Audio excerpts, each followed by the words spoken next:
Hello, this is Rich and Poor, a channel all about money. In the international trade system, there is a controversial commodity, and that is the massive transboundary waste. Every year, a large amount of artificial waste, ranging from scrap metal, paper, to plastic and electronic waste, is shipped from one country to another, creating a unique industry chain. In this video, we will discuss the phenomenon of international waste trade. In the majority of countries, most industrial waste and household garbage are handled by domestic disposal facilities. However, a portion of the waste is exported overseas and entrusted to countries specialized in waste management. Regardless of value or quantity, such waste is not to be underestimated. For instance, the annual export value of metal waste from various countries reaches a staggering $566 billion, and plastic waste amounts to millions of metric tons circulating internationally each year. Currently, the fastest growing type is electronic waste, with an annual export volume exceeding 5 million metric tons. Why do people's perceived garbage become international trade commodities? This stems from two major factors. First, the cost of waste disposal varies greatly among countries, creating commercial opportunities. Second, waste itself contains recyclable value, allowing for profit creation. Let's first look at the first factor. In most developed countries, there are strict regulations on environmental protection and waste disposal. Coupled with higher wages, the cost of handling waste locally is consequently high. In contrast, less developed countries usually have more relaxed regulations and lower labor costs, creating profit margins in the transboundary waste trade. Adding the second factor, for many industries, purchasing waste at a low price and recycling valuable components from it incurs lower costs than directly procuring raw materials. The combination of these two factors forms the supply-demand relationship in transboundary waste.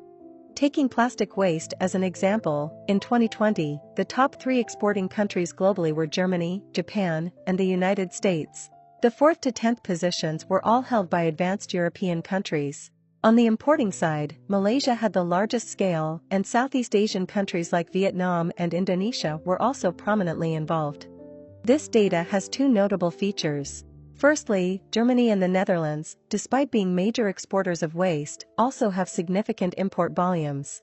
The reason behind this is that European countries, due to regulatory constraints and considerations of transportation costs, sometimes send a portion of their waste to neighboring countries for processing, creating a phenomenon of regional recycling. The second noteworthy aspect is the significant shift in the flow of garbage trade in recent years. Prior to 2017, China had consistently been the world's largest importer of plastic waste. However, after Beijing implemented an import ban in 2018, the market gap was filled by Southeast Asian countries. From an economic perspective, garbage trade has several benefits, creating a win-win situation for both supply and demand sides. International studies have also found that an increase in waste imports contributes to the economic growth of lower-income countries. However, this atypical trade activity also conceals many problems. The camera now shifts to ژوئیه town in Guangzhou, China, home to the famous circular economy industrial park that strictly manages the dismantling and recycling of electronic waste. However, if we rewind 20 years, this was the wealthiest but also the most polluted town. For a long time, ژوئیه town was a hub for electronic waste, with large amounts of garbage from the United States and Japan passing through Hong Kong and Taiwan before reaching ژوئیه.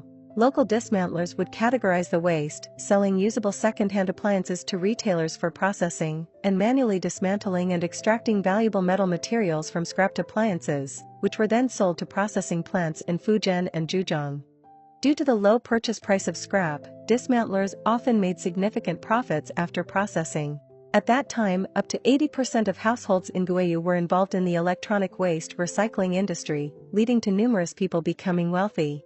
However, the overall environment in ژوئیه rapidly deteriorated. Environmental records show that ژوئیه not only had a pungent air, but most natural water sources were undrinkable. Local rivers were pitch black, filled with electronic waste and chemical detergents. Piles of electronic waste were scattered along the roadsides, and the land, sea, and air were all severely polluted, posing a threat to the health of the local population. During the peak of the industry, many families, while earning a decent income, also sacrificed their own and their descendants' lives.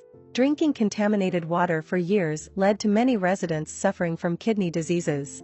the high concentration of suspended particles in the air caused respiratory diseases, and the levels of heavy metals in the bodies of newborns significantly exceeded the standards. As China gradually develops, people's awareness has also increased. The media widely reported issues in ژوئیه, attracting attention from international organizations. Local governments have started rectification efforts.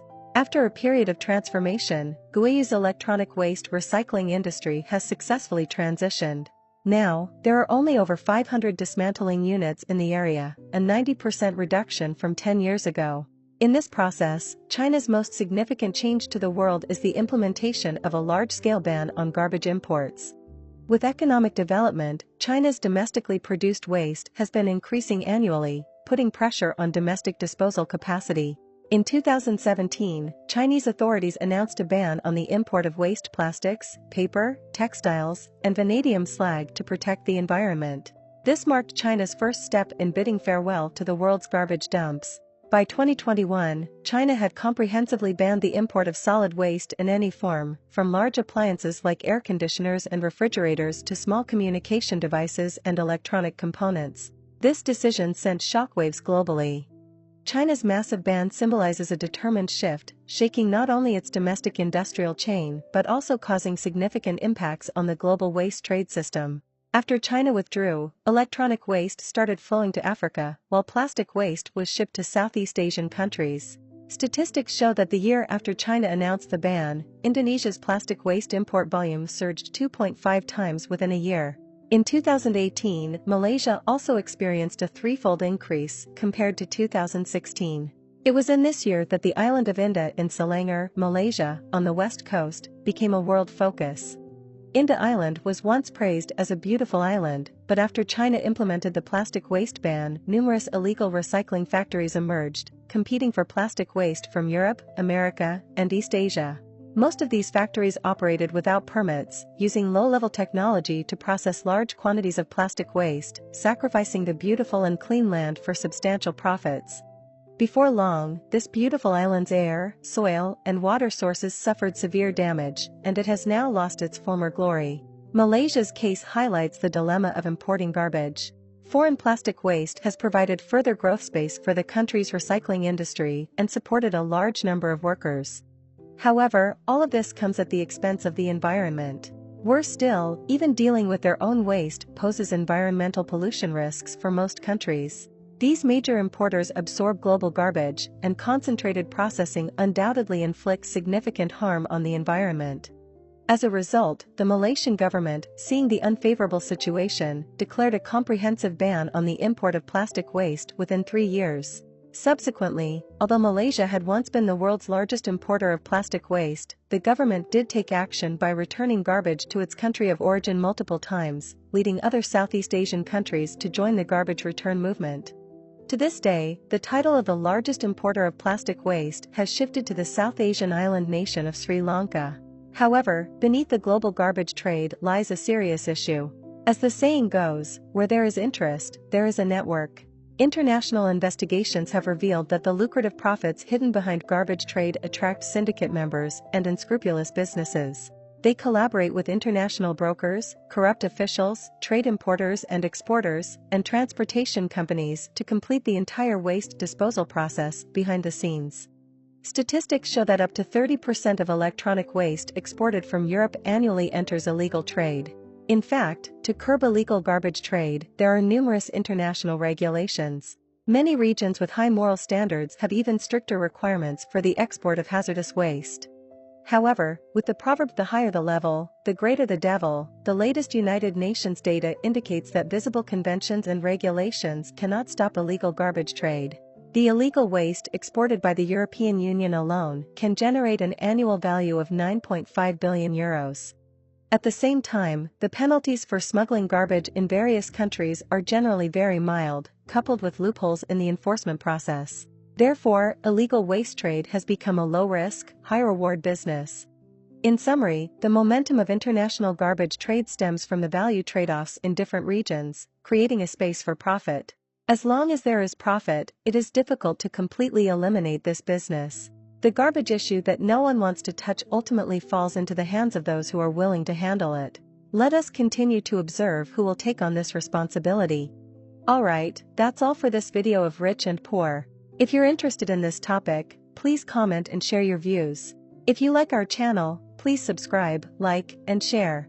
See you in the next video. Bye.